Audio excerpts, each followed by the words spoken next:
Hello everyone, welcome to learn to live and live to learn. മൃഗങ്ങളിൽ നിന്നോ വവ്വാലുകളിൽ നിന്നോ പകരുന്ന ഒരു തരം വൈറസ് ബാധയാണ് ഇന്ന് നമ്മൾ ഡിസ്കസ് ചെയ്യുന്നത് നിപ്പ വൈറസ്. ഹെനിപ്പ വൈറസ് നിപ്പാനേസി എന്ന ജീനസിൽപ്പെടുന്ന ഈ വൈറസ് മനുഷ്യരിലും മറ്റു മൃഗങ്ങളിലും വളരെ ഉയർന്ന മരണനിരക്കുള്ള നിപ്പ വൈറസ് അണുബാധയ്ക്ക് കാരണമാകുന്നു. ഏകദേശം 40-75% ആണ് ഈ രോഗത്തിൻ്റെ മോർട്ടാലിറ്റി റേറ്റ്. സൗത്ത് ഈസ്റ്റ് ആഫ്രിക്കയിലും സൗത്ത് ഈസ്റ്റ് ഏഷ്യയിലും ആണ് ഇത് കൂടുതൽ വ്യാപകമായിട്ടുള്ളത്.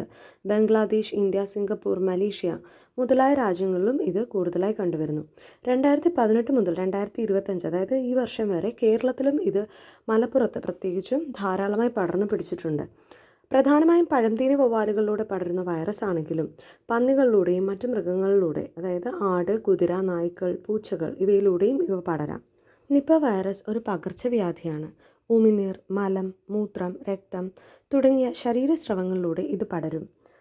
അതായത് നിപ്പ വൈറസ് ബാധിച്ച ഒരാളെ നിങ്ങൾ പരിചരിക്കുകയാണെങ്കിൽ ആ വ്യക്തി ചുമയ്ക്കുമ്പോഴോ തുമ്മുമ്പോഴോ നിങ്ങൾക്കിത് പിടിപെടാം. രോഗം ബാധിച്ച മനുഷ്യരുടെയോ മൃഗങ്ങളുടെയോ ശരീരസ്രവങ്ങളാലോ അവയാൽ മലിനപ്പെട്ട ഭക്ഷണങ്ങൾ കഴിക്കുന്നതിനാലോ രോഗം പടരാം. 1999 മലേഷ്യയിലും സിംഗപ്പൂരിലും 100 മരണങ്ങൾക്ക് കാരണമായ ഈ വൈറസ് ആദ്യമായി കണ്ടെത്തി. തുടർന്ന് ഏകദേശം 20 ഔട്ട്ബ്രേക്സ് കൂടി ഉണ്ടായിട്ടുണ്ട്. നിപ്പ വൈറസ് അണുബാധയുടെ പ്രാരംഭ ലക്ഷണങ്ങൾ എന്തൊക്കെയാണെന്ന് നോക്കാം. പനി, തലവേദന, ബ്രീത്തിങ് ഡിഫിക്കൽട്ടീസ്, ചുമ, തൊണ്ടവേദന, ഛർദി, വയറിളക്കം, മസിൽ പെയിൻ, അമിതമായ ക്ഷീണം ഇവയൊക്കെയാണ് പ്രാരംഭ തലത്തിൽ കാണാൻ പറ്റുന്നത്. വൈറസ് ബാധയേറ്റ് ഏകദേശം 4 മുതൽ 14 ദിവസത്തിനുള്ളിൽ ലക്ഷണങ്ങൾ പ്രത്യക്ഷപ്പെടാൻ തുടങ്ങും. ആദ്യം പനിയോ തലവേദനയോ ഉണ്ടായി പിന്നീട് ചുമ, ശ്വസിക്കാൻ ബുദ്ധിമുട്ട് തുടങ്ങിയവയൊക്കെ അനുഭവപ്പെടാം.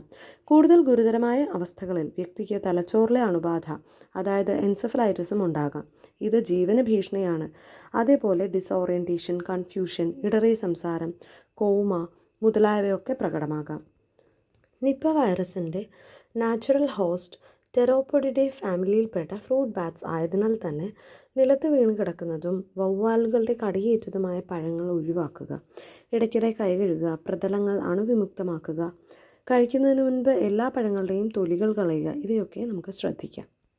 നിപ്പ വൈറസ് ഇൻഫെക്ഷൻ ഉണ്ടോ എന്നൊരാളിൽ സംശയമുണ്ടെങ്കിൽ അയാളുടെ nasal swabs, throat swabs, CSF, blood sample, urine sample തുടങ്ങിയവയും RT-PCR, ELISA മുതലായ ടെസ്റ്റുകളിലൂടെ നമുക്ക് നിർണ്ണയിക്കാൻ സാധിക്കും.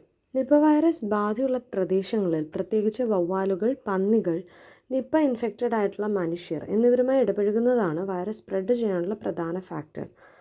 നിലവിൽ നിപ്പയുടെ ട്രീറ്റ്മെൻറ്റിൽ വാക്സിൻസോ മരുന്നുകളോ ഇല്ല. മോണോക്ലോണൽ ആൻറ്റിബോഡീസ് ഉപയോഗിച്ചുള്ള ചികിത്സാ രീതിയെപ്പറ്റി ഗവേഷകർ പഠനം നടത്തുന്നു. ധാരാളം വെള്ളം കുടിക്കുക, അത്യാവശ്യം വിശ്രമിക്കുക, വൃത്തിയുള്ള ഭക്ഷണം കഴിക്കുക, വൃത്തിയുള്ള വെള്ളം കുടിക്കുക, വ്യക്തിത്വ ശുചിത്വം, പരിസര ശുചിത്വം മുതലായവയും ഉചിതമായ മറ്റ് മരുന്നുകളുടെ ഉപയോഗവും നിപ്പ രോഗം തടയുവാൻ നിർണായകമാകുന്നു. Thank you for watching. Video ഇഷ്ടമായെങ്കിൽ ഒന്ന് ലൈക്ക് ചെയ്യുക, ഷെയർ ചെയ്യുക, സബ്സ്ക്രൈബ് ചെയ്യുക. നിങ്ങളുടെ വിലയേറിയ അഭിപ്രായങ്ങൾ കമൻറ്റ് ബോക്സിൽ രേഖപ്പെടുത്തുക. ബൈ.